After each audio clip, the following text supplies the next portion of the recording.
Engkau yang sudah hadir tengah-tengah kami.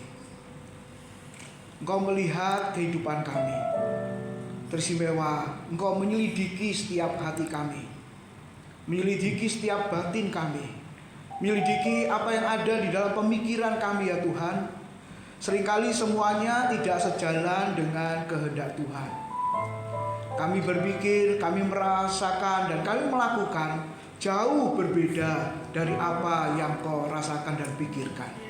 Oleh sebab itu pada pagi hari ini kami memohon ampun, kiranya melalui kebenaran firman-Mu sekali lagi boleh mengembalikan kami jikalau kedapatan hati kami sudah mulai bergeser dari Tuhan kepada yang lain.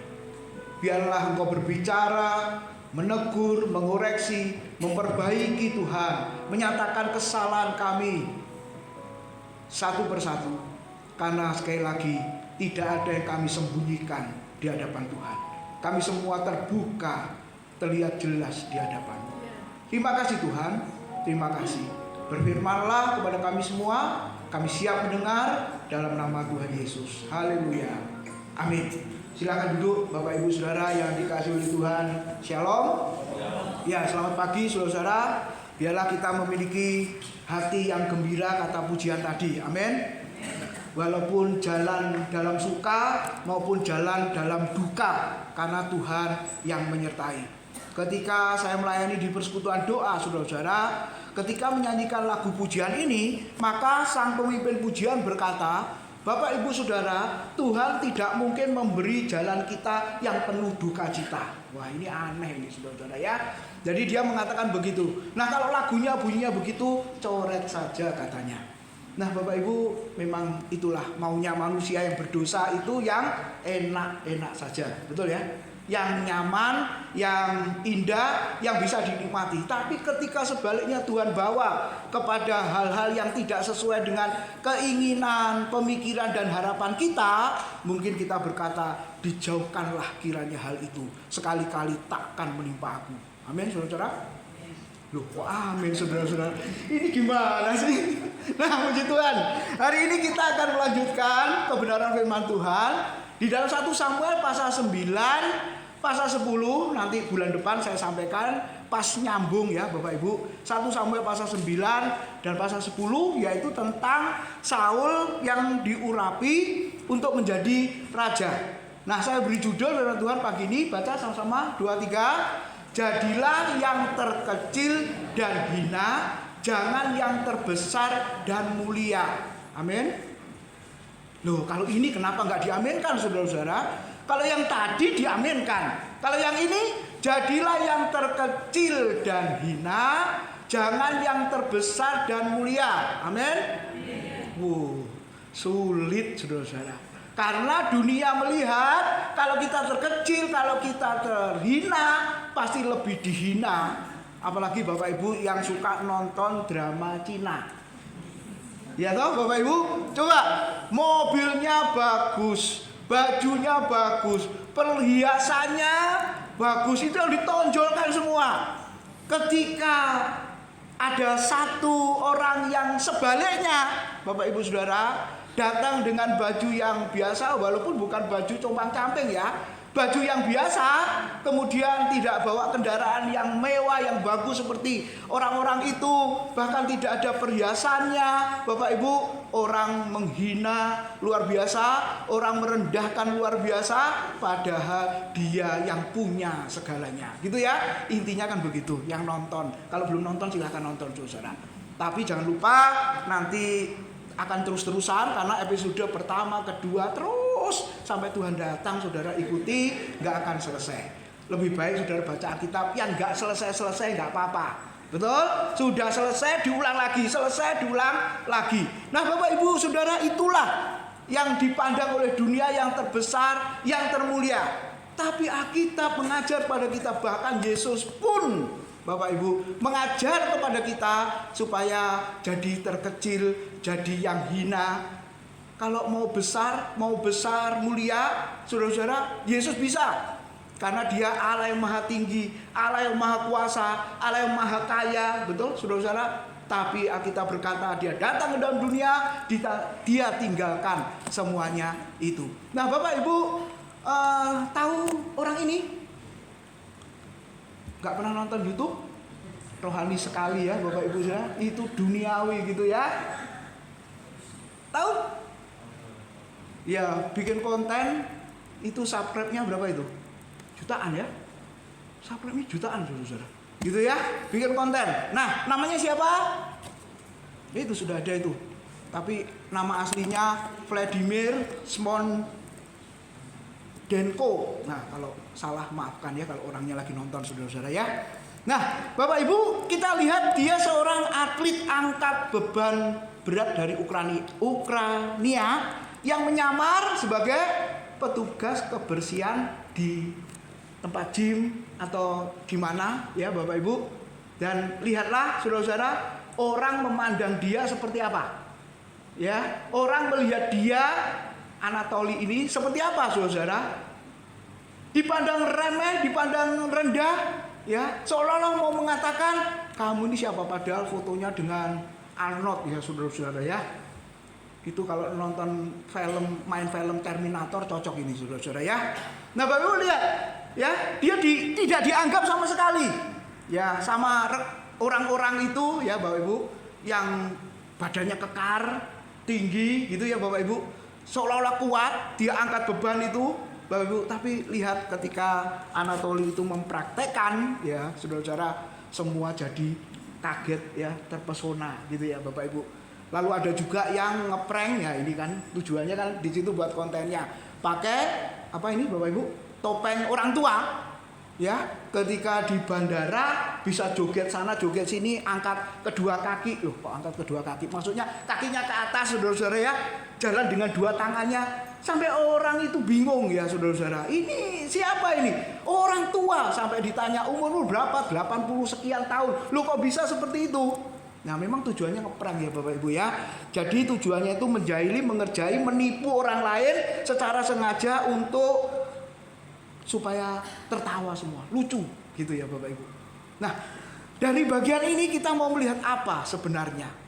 Bapak Ibu, dunia itu melihat yang kelihatan.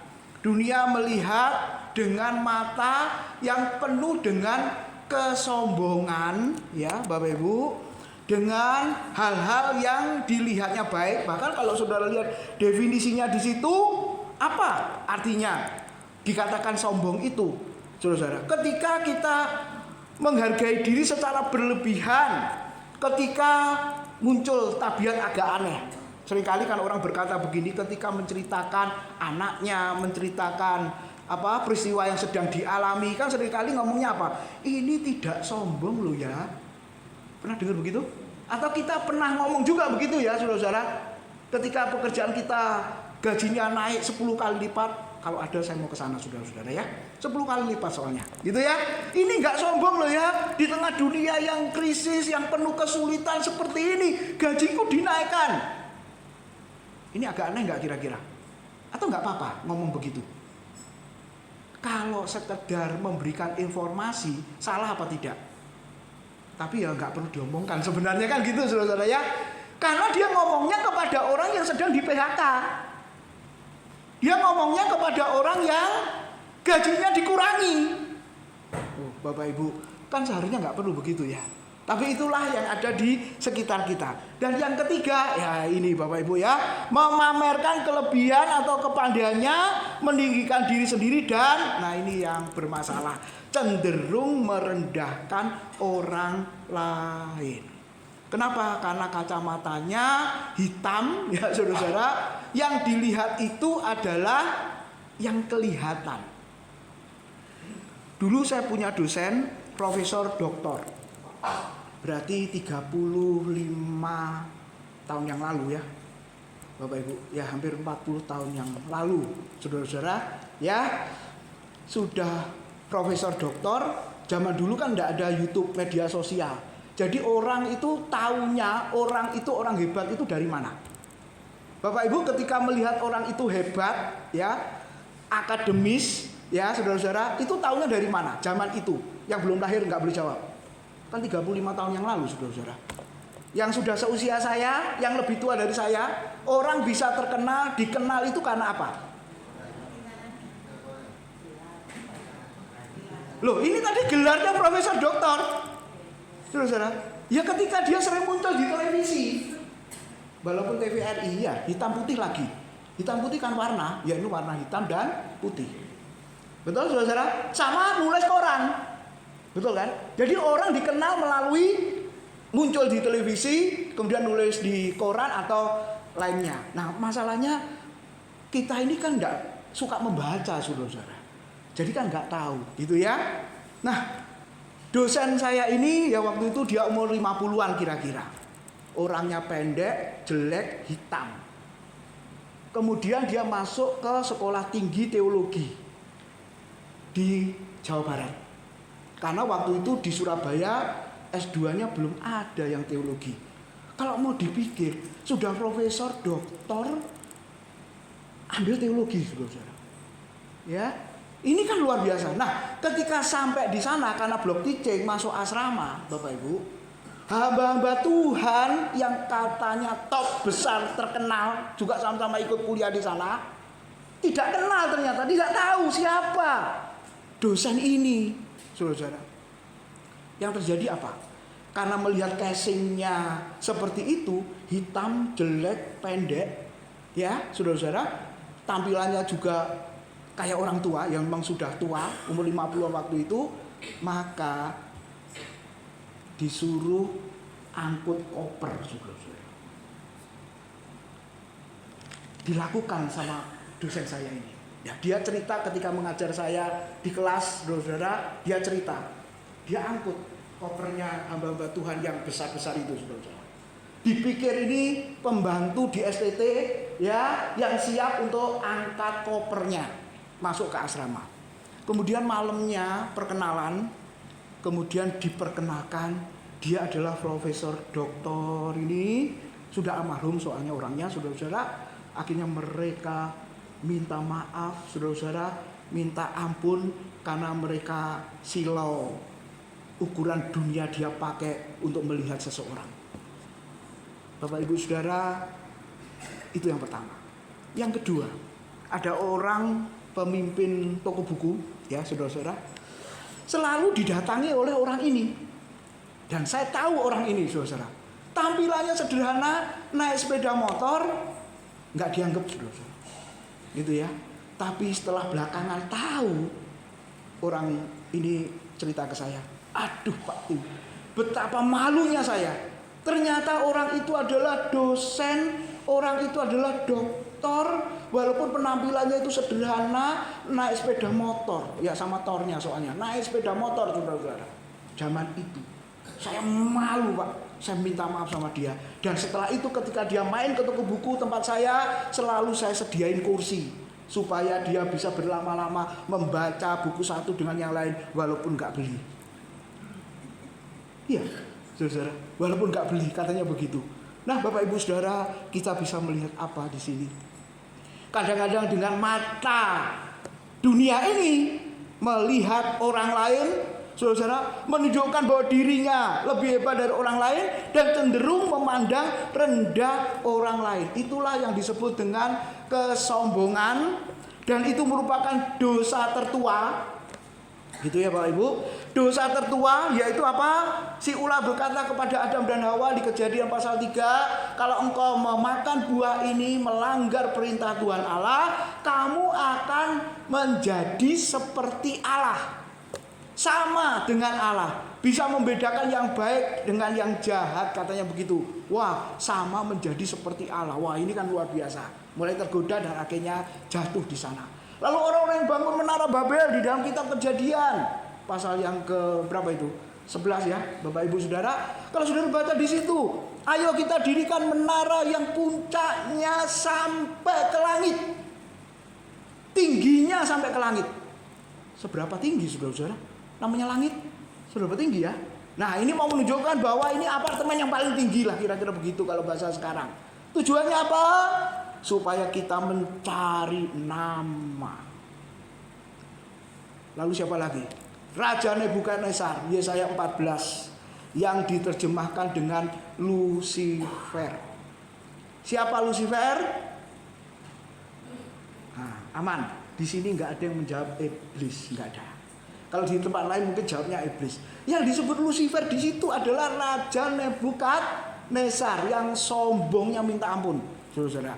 Makanya kita berkata dia ditinggikan, kemudian dia direndahkan serendah-rendahnya. Karena rakyat mengagungkan dia, memuja-muja dia. Bahkan saudara-saudara, selagi masih hidup, dia perintahkan untuk buat patung, lalu orang-orang itu nyembah patungnya. Ini luar biasa. Biasanya orang sudah mati baru bikin patung. Tapi ini masih hidup, dia buat patung. Supaya apa? Semua orang menyembah dirinya dan menyembah patung itu. Nah, sekarang pertanyaannya adalah bagaimana dengan Saul yang akan kita pelajari, dan bagaimana dengan saya dan saudara, orang-orang yang hidup pada masa kini? Apakah kita juga memandang seperti dunia memandang, atau apakah kita seperti Kristus memandang kita? Mari kita melihat ayatnya Bapak Ibu. Di dalam 1 Samuel, agak banyak ya, tapi nggak semua saya akan bacakan Bapak Ibu Saudara. Di dalam 1 Samuel pasal yang ke-9 ayat 1 sampai 3. Perhatikan. Ada seorang dari daerah Binyamin namanya Kis bin Abiel bin Seror bin Bekorat bin Afiah, seorang suku Binyamin, sama-sama seorang yang berada, gitu ya. Terjemahan sederhana mengatakan seorang yang terkemuka, terjemahan lama mengatakan seorang yang amat kaya, hartawan, katanya begitu saudara-saudara. Orang ini ada anaknya laki-laki namanya Saul. Seorang muda yang elok rupanya. Tidak ada seorang pun dari antara orang Israel yang lebih elok daripadanya. Dari bahu ke atas ia lebih tinggi daripada setiap orang sebangsanya. Bapak Ibu, Saul adalah seorang anak konglomerat. Bahasa sekarang ya, seorang anak orang kaya kata Alkitab. Lalu di samping anaknya orang kaya disebutkan elok rupanya, tampan, tinggi. Waduh, saudara-saudara gitu ya, tinggi. Lalu berikutnya di dalam ayat yang ketiga, ya Bapak Ibu, di situ dikatakan apa? Kis ayah Saul itu kehilangan keledai-keledai betinanya. Sebab itu berkatalah Kis kepada Saul anaknya, ambillah salah seorang bujang atau pegawai ya, karyawan hambanya, bersiaplah dan pergilah mencari keledai-keledai itu. Bapak Ibu, Saul anak orang kaya. Papahnya memerintahkan dia untuk mencari keledai-keledai. Harusnya anak orang kaya jawabnya, papa ini kan punya banyak karyawan. Betul. Harusnya kan suruh aja dia. Lah terus kamu ngapain? Main game saja. Wah, anak orang kaya saudara-saudara. Tapi Alkitab berkata tidak. Saul pergi. Dia taat orang tua mencari keledai itu. Lalu ayat yang ke-5 dan 6. Sudah perhatikan ya. Ketika mereka sampai ke tanah Suf, berkatalah Saul kepada bujangnya yang bersama-sama dengan dia, mari kita pulang. Nanti ayahku tidak lagi memikirkan keledai itu, tetapi khawatir mengenai kita. Ayat yang ke-6 dikatakan, tetapi orang ini, hambanya, bujangnya berkata kepada Saul, tunggu. Di kota ini ada seorang abdi Allah, seorang yang terhormat. Segala yang dikatakannya pasti terjadi. Marilah kita pergi ke sana sekarang juga. Mungkin ia dapat memberitahukan kepada kita tentang perjalanan yang kita tempuh ini. Yang ketiga Bapak Ibu, Saul disebut apa tadi? Di samping dia taat orang tua, lalu apa? Mendengar nasihat hambanya. Nah Bapak Ibu, pada masa itu yang namanya hamba itu sebenarnya manusia yang tidak dimanusiawikan. Gitu ya Bapak Ibu ya. Namanya hamba adalah manusia yang tidak dimanusiawikan. Kalau saudara boleh melihat relasi antara majikan dengan hamba, ya saudara-saudara, kira-kira seringkali memperlakukan yang berbeda apa tidak? Dulu saya pernah punya pembantu untuk ngurusi anak-anak ya saudara-saudara ya. Ketika sakit, bedakan dengan keluarga kita atau anak kita yang sakit. Kalau anak kita yang sakit, perginya ke rumah sakit. Kalau pembantu kita yang sakit, perginya ke puskesmas. Iya toh Bapak Ibu. Ya ini secara umum gitu ya saudara-saudara. Tapi hari itu saudara-saudara kami ini sudah belajar sama saja. Karena dia juga sangat menolong waktu anak nomor 1, nomor 2. Jadi pembantu yang sama Bapak Ibu. Dia tinggal itu lama sekali dari kecil, Yoseba, Gracia, kecil gitu ya. Dan kalau sekarang ketemu itu, waduh dia sudah tua. Saudara saya beritahu dia dulu kalian itu diasuh oleh ibu ini. Dulu manggilnya mbak ini masih muda, sekarang kan sudah nenek gitu ya saudara-saudara. Kita perlakukan yang sama. Ya, makannya juga kita bersama. Saudara-saudara, kenapa kita nggak membedakan? Nah Bapak Ibu, umumnya membedakan apa tidak? Apalagi hamba pada zaman itu, apalagi punya nasihat, punya saran, punya usul. Bapak Ibu, apakah bisa diterima begitu saja? Mungkin kita akan berkata, siapa kamu usul-usul begini? Ya, siapa kamu kasih saran-saran begini? Kamu kan hanya hamba. Kamu kan hanya budak, kamu kan hanya bujang yang digaji oleh papa mamaku. Tetapi Saul tidak, saudara-saudara. Hambanya ketika mengatakan di kota ini ada seorang abdi Allah, seorang yang terhormat, yaitu nanti di bagian yang lain namanya Samuel, Nabi Samuel. Mari kita pergi ke sana. Dan setelah itu apa yang terjadi Bapak Ibu? Secara ringkas ya. Nah, ternyata inilah cara saudara Tuhan memilih Saul nantinya menjadi raja. Coba di dalam pasal 9 ayat 15-17. Ini juga bagian yang sangat penting, saudara-saudara. Ya, di situ dikatakan, tetapi Tuhan telah menyatakan kepada Samuel sehari sebelum kedatangan Saul. Demikian. Besok kira-kira waktu ini aku akan menyuruh kepadamu seorang laki-laki dari tanah Binyamin. Engkau akan mengurapi dia menjadi raja atas umatku Israel, dan ia akan menyelamatkan umatku dari tangan orang Filistin. Sebab aku telah memperhatikan sengsara umatku itu, karena teriakannya telah sampai kepadaku. Ayat yang ke-17. Ketika Samuel melihat Saul, maka berfirmanlah Tuhan kepadanya, inilah orang yang kusebutkan kepadamu itu. Orang ini akan memegang tampuk pemerintahan atas umatku. Bapak Ibu, kalau itu sesuai dengan kehendak Tuhan, ada konfirmasi ya Bapak Ibu. Ada konfirmasi dari Tuhan. Bahkan dikatakan sehari sebelumnya Tuhan sudah memberitahu kepada Samuel bahwa Saul akan datang dan orang inilah yang akan diurapi menjadi raja. Tetapi Bapak Ibu, apa yang terjadi? Ya, secara ringkas ayat 20 bagian B mengatakan, tetapi siapakah yang memiliki segala yang diingini orang Israel?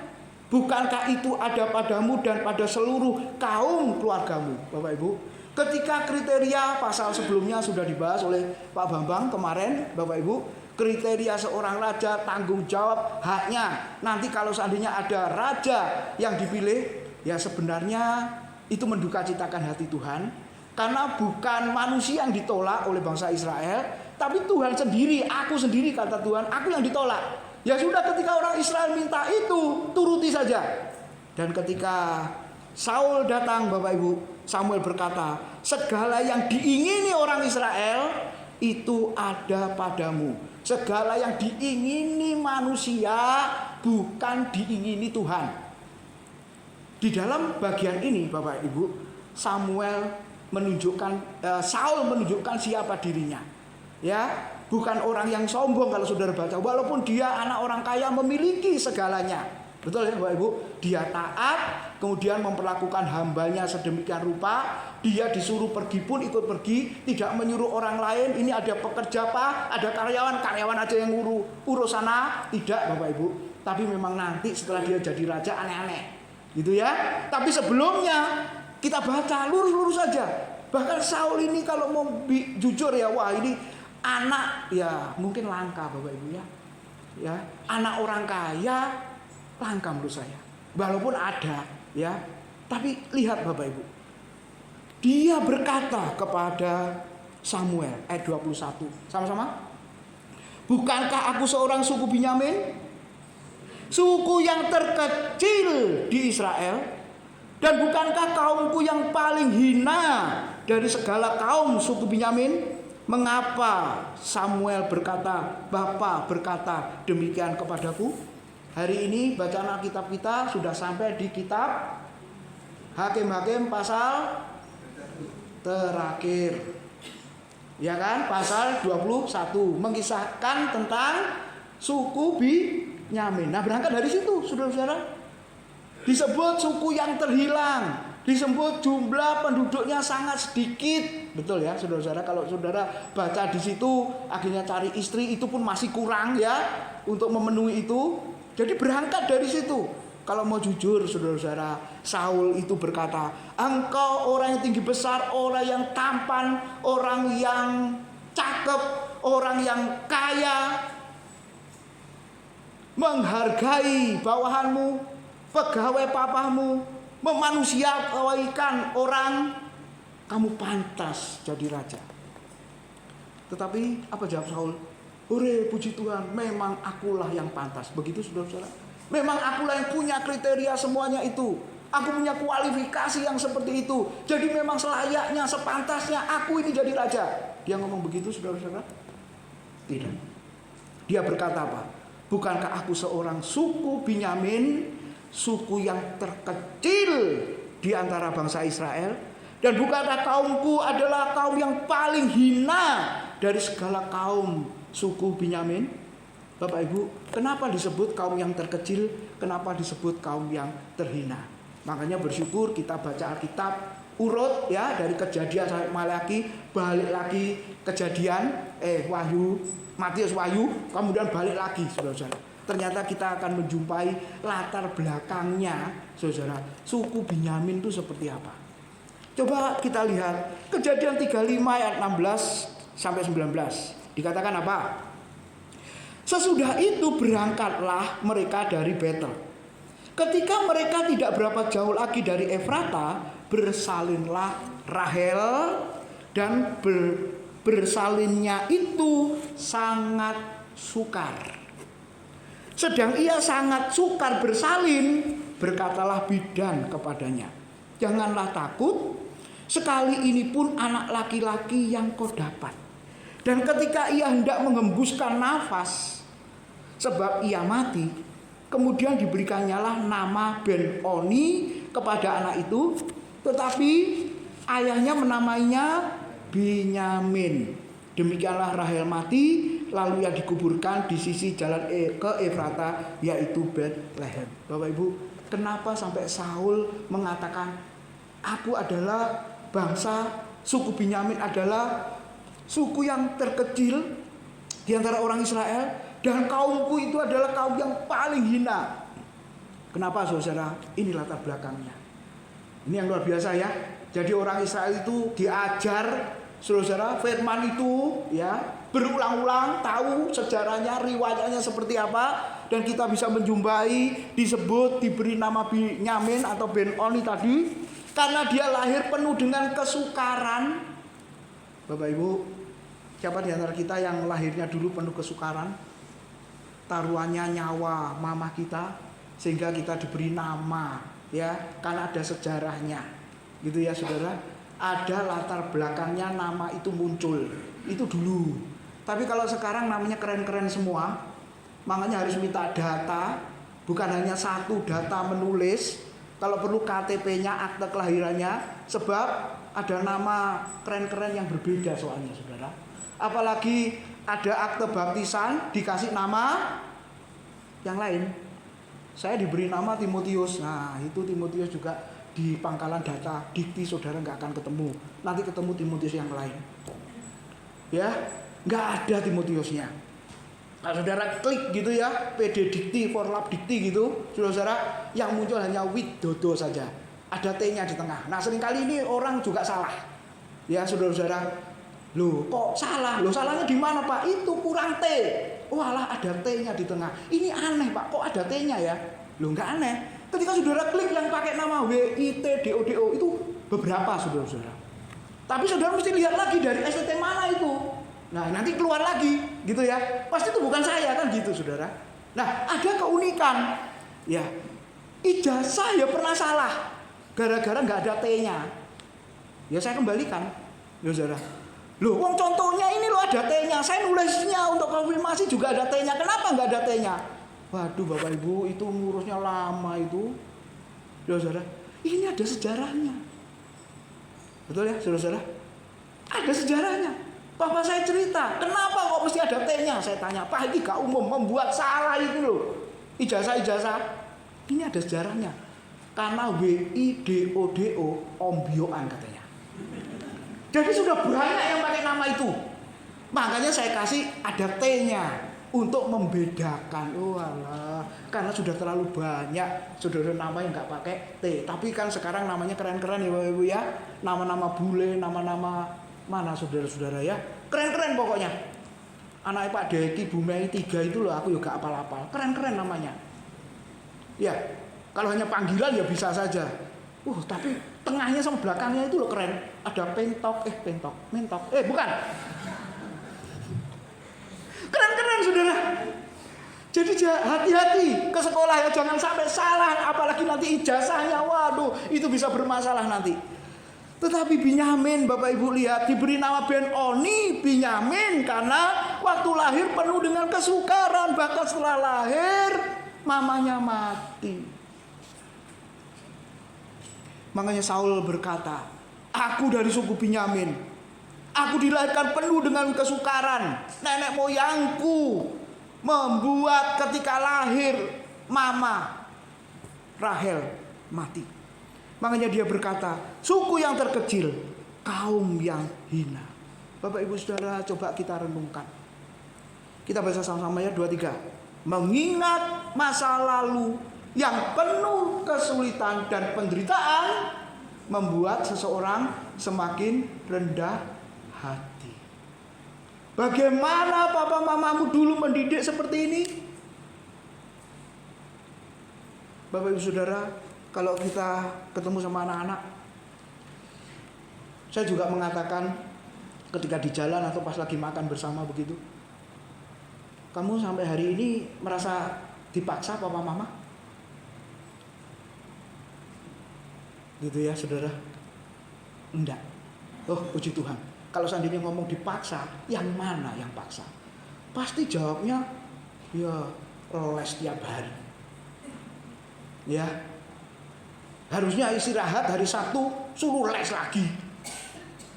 Kalau saya masih sabar Bapak Ibu, ketika anak-anak berkata, "Pak, males les ya. Itu Sabtu tak main, Pak. Sekolah Senin sampai Jumat, pulang di sore kesel." Ya wis, Nak, ya wis. Oh, itu istri saya nggak boleh tahu, Saudara. Kalau istri tahu pulang kerja, siapa yang menyebabkan nggak les hari ini? Dua anak saya langsung berkata seperti kol, suara 1-2. Papa. Saudara. Haleluya gitu ya. Tapi dari kisah itu, saudara-saudara, anak-anak bersyukur, ya Pak. Kalau nggak seperti itu dulu ya nggak seperti sekarang.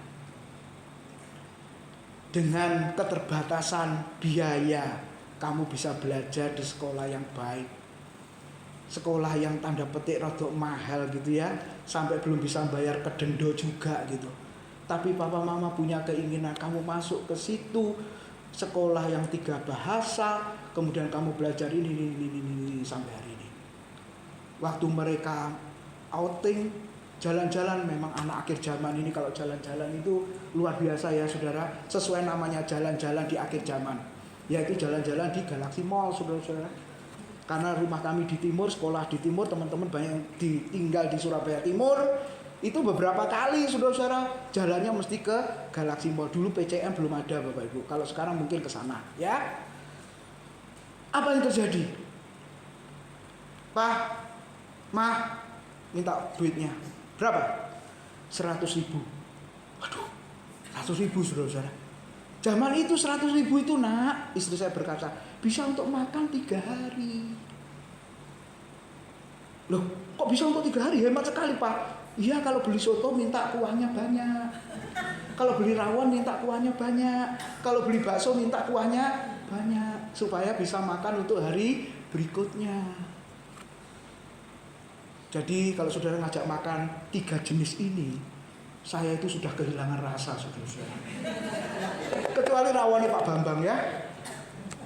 Nah Bapak Ibu, nggak ada lah. Papa mama ini selalu ngomongnya nggak ada duit. Dimarahi saudara-saudara. Ya memang gak ada duit zaman itu. Ya, makanya sekarang kalau mereka mau pergi kemana, monggo disekecaaken. Apa itu Pak? Tambah gak ngerti dia saudara-saudara. Silahkan. Mau jalan, silahkan. Gak pulang-pulang benak. Sek Pak, duitnya belum habis katanya. Loh, ya jangan gitu toh Nak, ditabung gitu loh. Cari duit itu untuk apa Pak? Punya duit itu untuk apa Pak? Ya dihabisin toh Pak. Loh, ini nggak bener ini saudara-saudara. Ya jangan dihabisin semua, ya nggak mungkin dihabisin semua. Nah Bapak Ibu, saya beritahu dulu kamu begini. Dan akhirnya dia sadar, iya. Itulah yang membuat akhirnya apa? Nggak boleh sombong. Kamu bisa seperti ini karena kau melihat dulu bagaimana. Ya puji Tuhan, kedua anak ini jadi guru semua saudara. Saya bingung kok jadi guru saudara. Pak, ini anak ini bodoh nih minta ampun Pak. Lah terus gimana? Males aku ngajar. Oh salah. Kalau kamu lihat muridnya Tuhan Yesus itu bodoh-bodoh apa enggak? Diajari begini tetap aja. Tapi akhirnya jadi rasul yang hebat. Itu dulu waktu dididik Yesus itu 3,5 tahun itu bagaimana? Kamu sudah ikut sekolah minggu kan? Iya Pak. Awalnya Petrus menyangkal, Yudas menjual gurunya, terus Thomas gak percaya. Oh dia sebut semua. Nah, semua berangkat dari yang lelet itu tadi, nak. Papa lek ngajar muridnya kayak apa? Wes lebih parah. Kalau di STT ya lebih parah ya saudara-saudara. Tapi bersyukurnya apa? Kamu masih setahun, 2 tahun, 3 tahun mengajar. Papa sudah 35 tahun mengajar. Dulu enggak seperti yang dibayangkan, sekarang mau jadi apa. Mereka ya lelet. Ada yang di asrama, Bapak Ibu, itu enggak langsung dicuci bajunya. Kenapa? Aku tak ganti rendaman cucian. Berapa hari itu? 3 hari, belum 1 minggu. Coba saudara-saudara. Jadi kita semua di asrama itu kalau mau jujur nakal-nakal, waduh Bapak Ibu, iya. Tapi lihatlah sekarang, saudara, hamba-hamba Tuhan yang lebih top itu loh, saudara-saudara.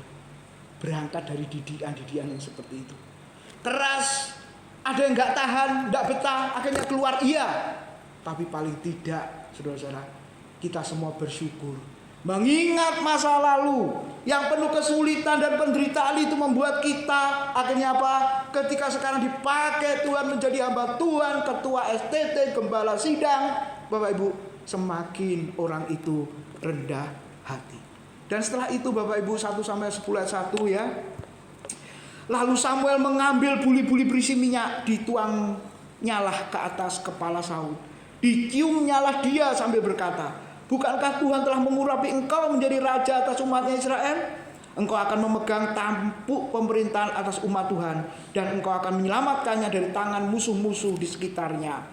Inilah tandanya bagimu bahwa Tuhan telah mengurapi engkau menjadi raja atas miliknya sendiri. Ketika Saul merendahkan hatinya, dia ditinggikan menjadi seorang raja. Bagaimana dengan hati orang percaya? Bagaimana dengan saya dan saudara?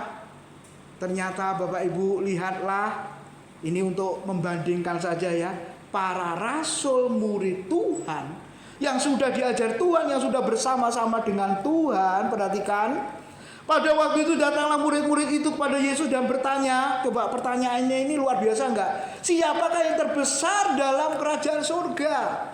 Menurut Bapak Ibu, yang terbesar dalam kerajaan surga itu siapa? Enggak tahu Pak, belum masuk surga soalnya. Siapa yang terbesar dalam kerajaan surga? Oh, enggak tahu juga, saudara-saudara. Ya sang pemilik kerajaan surga kan? Yesus itu sendiri kan? Tapi coba pertanyaannya, di hadapan Yesus mereka bertanya, siapa yang terbesar dalam kerajaan surga? Ini kan mau menggeser tahta Yesus kan? Kalau perlu Yesus engkau di bawah, aku yang di atas. Saudara, ini sebenarnya pertanyaan yang menyakitkan hati Tuhan sebenarnya. Seolah-olah berkata sudah diajar, sudah dididik selama ini, toh nggak ngerti-ngerti juga. Lalu Yesus memanggil seorang anak kecil, anak usia sekolah itu ya, dan menempatkannya di tengah-tengah mereka. Lalu berkata, aku berkata kepadamu sesungguhnya jika kamu sama-sama tidak bertobat, atau berubah, terjemahan lain mengatakan, dan menjadi seperti anak kecil, rendah hati ini, kamu tidak akan masuk ke dalam kerajaan surga. Sedangkan barang siapa merendahkan diri dan menjadi seperti anak kecil ini, dialah yang terbesar dalam kerajaan surga. Dan barang siapa menyambut seorang anak seperti ini di dalam namaku, ia menyambut aku. Bapak Ibu, 2 hal yang Tuhan tekankan di situ. Jika tidak bertobat, tidak berubah, kita jadi sombong. Semakin banyak melayani, semakin banyak tampil di panggung, kita bisa sombong. Ketika saya merenungkan firman, mau melayani Tuhan, betapa gentar dan takutnya hati saya, saudara-saudara. Kenapa? Karena bisa sombong. Kalau tidak berubah, kalau para murid sudah bertobat, dari belum terima Yesus, nah itu sudah bertobat. Tapi konteks ayat ini adalah kalau nggak berubah terus menerus, apanya yang harus diubah?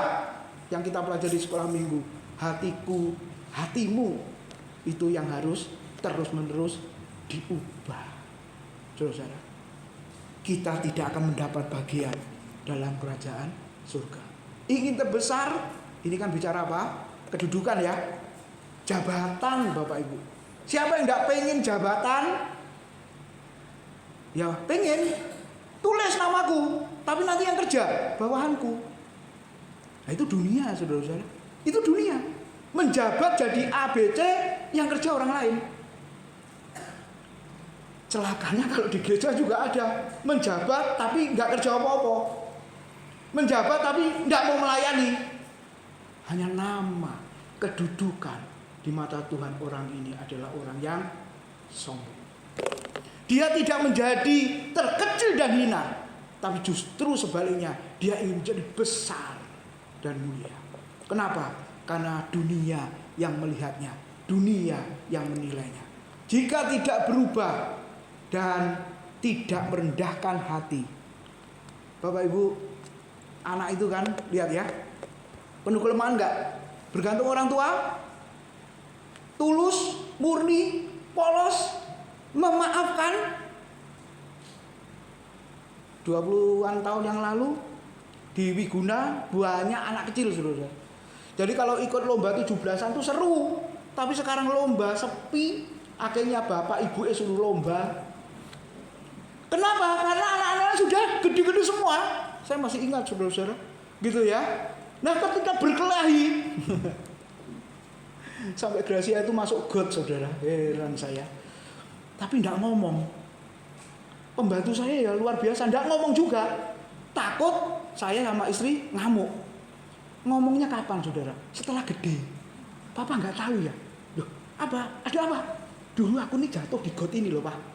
Lu kenapa? Berkelahi. Gitu saudara. Lu kok nggak ngomong? Nanti kalau ngomong papa mama ngamuk malah aku dimasukkan got lagi nanti. Nah Bapak Ibu, asik makanya saya ini berkata, aduh enak anak-anak masih kecil ya, lucu. Sekarang ya lucu juga saudara-saudara. Masa nggak lucu sih? Ya lucu ya. Nah ketika mereka berkelahi, kira-kira main lagi nggak? Pembantu berkata, minta maaf kamu yang salah. Udah minta maaf, terus main lagi nggak? Main lagi saudara-saudara. Ini menjadi seperti anak, bukan tetap jadi anak-anak, bukan. Itu sifat anak. Maka Yesus berkata, kalau kamu tidak menjadi seperti anak-anak, kamu tidak akan mewarisi kerajaan surga. Bapak Ibu Saudara, ketulusan, kemurnian, begitu ya, kejujuran, terus mengampuni. Nah ini yang mungkin sulit ya, mengampuni. Tapi Tuhan mengajarkan ampunilah, bahkan doakanlah, mintakanlah berkat. Mungkin solusinya adalah wis Pak, pokoknya ojo ketemu ae Pak, wis aman itu Pak. Engko lek ketemu, ngurup meneh saudara. Padahal itu sudah 20 tahun yang lalu, 30 tahun yang lalu. Kalau ketemu ingat lagi. Tapi Alkitab mengajar, kalau seseorang itu rendah hati, pasti bisa mengampuni. Amin. Sama-sama katakan 2, 3. Kalau saya rendah hati, pasti bisa mengampuni. Ngomong sama sebelahnya. Iya toh Bapak Ibu. Loh ini ajaran Alkitab Bapak Ibu. Oke, tim PAW boleh maju ke depan. Kerendahan hati seperti Kristus. Kalau kita sulit mengampuni, kita terlalu sombong. Alkitab berkata, marilah kepadaku, datanglah kepadaku. Matius 11 ayat 28-30. Semua yang letih lesu dan berbeban berat, itu adalah dosa, kesombongan. Datanglah kepada Yesus, aku akan memberikan pengampunan, kelegaan kepadamu. Pikulah kuk yang kupasang dan belajarlah padaku, karena aku lemah lembut dan rendah hati, dan jiwamu akan mendapat ketenangan. Sebab kuk yang kupasang itu enak dan bebanku pun ringan. Datang kepada Yesus, pikul kuknya, belajar firman-Nya. Itu yang terus menerus mengubah, membentuk, mengkalibrasi hati kita. Silakan bangkit berdiri, kita merenungkan pernyataan refleksi ini. Apakah kita sama-sama Bapak Ibu terus menerus mau menjadi kecil dan hina, terus menerus merendahkan hati kita, dan bersediakah hatiku, hatimu terus diubahkan Bapak Ibu? Kiranya Tuhan boleh menolong kita. Kita nyanyikan satu pujian, ubah hatiku.